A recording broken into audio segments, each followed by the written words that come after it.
Seperti di sini saya akan menjelaskan tentang penyakit diare. Diare adalah buang air besar encer yang sering dari biasanya. Dapat berupa air saja, bila mengandung darah bisa disebut disentri. Selain itu, diare juga berarti buang air besar dengan frekuensi lebih sering, lebih dari 3 kali sehari dan bentuk tinja lebih cair dari biasanya. Penyakit diare disebabkan oleh makanan minuman yang tercemar oleh kuman penyakit atau bahan kimia yang akan menyebabkan diare. Penyebab tidak langsung melalui kotoran di sembarangan tempat dengan media penular seperti air, serangga, lalat, kecoa, tikus, tanah, dan tangan sampai makanan dan minuman manusia. Bahaya utama diare yaitu kekurangan cairan, kekurangan gizi sehingga dapat menyebabkan kematian. Diare dapat menular melalui makanan dan minuman sudah tercemar serangga atau tangan yang kotor, bermain dengan mainan yang kotor, penggunaan sumber air yang sudah tercemar dan tidak memasak air sampai mendidih, pencucian dan pemakaian botol susu yang tidak bersih bagi bayi, tidak mencuci tangan dengan bersih setelah selesai buang air besar, atau membersihkan tinja anak yang terinfeksi, sehingga mencemari perlengkapan bayi yang dipegang. Selanjutnya, diare dapat dicegah melalui berikan ASI saja pada bayi berusia 6 bulan. Minumlah air yang telah dimasak hingga mendidih. Biasakan mencuci tangan dengan sabun dan air bersih sebelum menyiapkan makanan dan sesudah buang air besar dan kecil. Makanlah makanan yang dimasak dengan bergizi. Buang air besar dan buang air kecil pada WC. Buanglah kotoran bayi di WC, hindarkan makanan dan minuman dari lalat, kecoa, tikus, dan bahan kimia berbahaya. Guntinglah kuku 2 kali seminggu. Jagalah kebersihan rumah dan lingkungan serta kebersihan diri dan bayi. Apabila terdapat penderita diare di rumah, dapat dilakukan tindakan penanggulangan dengan cara setiap penderita harus diberikan minuman oralit yang dapat diperoleh di puskesmas atau di apotik. Setiap penderita bayi harus diberi ASI dan makanan. Penderita jangan dipuasakan, segera bawa ke puskesmas atau rumah sakit apabila penderita mengalami panas, tidak mau makan dan minum, muntah terus-menerus, mencret terus-menerus, tinja berlendir dan berdarah.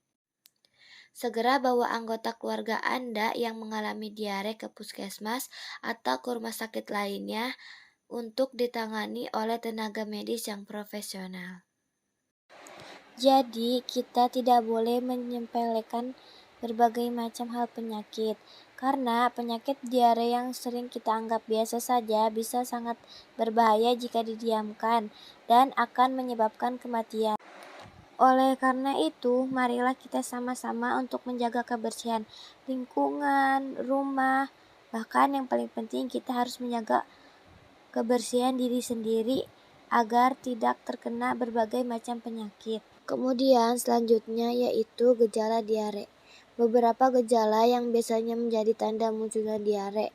Yang pertama, fases lembek dan cair. Yang kedua, nyeri dan kram perut. Yang ketiga, mual dan muntah. Keempat, nyeri kepala. Yang kelima, kehilangan nafsu makan.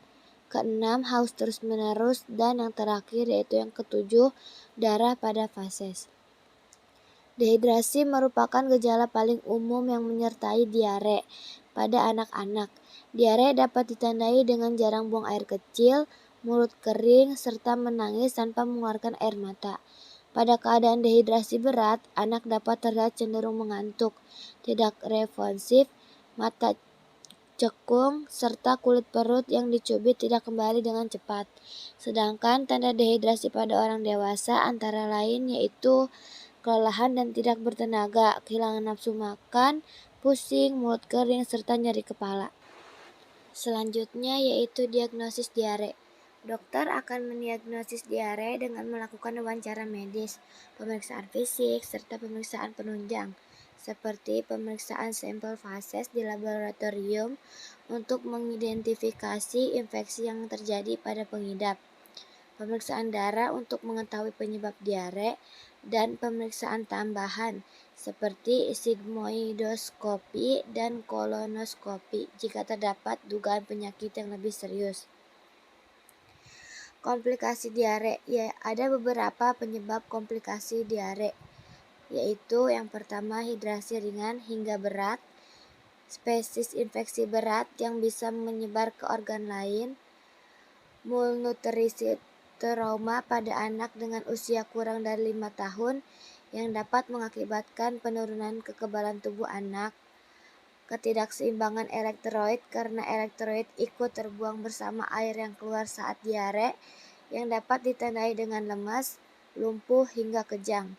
Kulit di sekitar anus mengalami iritasi karena pH tinja yang asam. Selanjutnya yaitu cara pengobatan diare. Ada beberapa hal yang bisa dilakukan untuk mengatasi diare, misalnya seperti mengkonsumsi banyak cairan untuk menggantikan kehilangan cairan, baik melalui oral maupun melalui intravena. Pemberian obat yang dapat melawan infeksi bakteri. Selain dua hal tersebut, ada pula pengobatan lain. Pengobatan untuk diare ini biasanya akan disesuaikan dengan hal yang menyebabkan terjadinya diare. Jadi, penyakit diare adalah penyakit yang sangat berbahaya. Kita tidak boleh menyepelekan penyakit tersebut. Jika kita terkena diare, apa sih yang harus kita lakukan? Dan kapan kita harus ke rumah sakit? Jika kita sudah merasakan gejala-gejala diare tersebut, maka kita harus pergi ke dokter agar tidak terjadi komplikasi. Kapan sih kita harus ke dokter?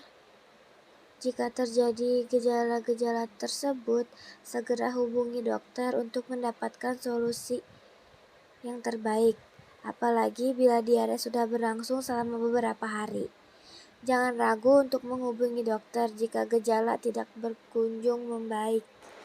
Jadi, menjaga kebersihan itu sangatlah penting.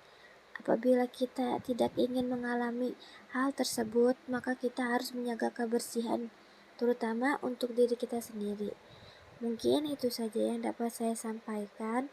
Apabila kurang jelas, mungkin apakah ada yang mau bertanya?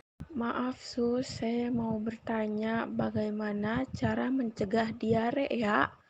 Terima kasih. Upaya pencegahan diare yaitu tergantung kepada kedisiplinan seseorang dalam menjaga kebersihan makanan dan minuman.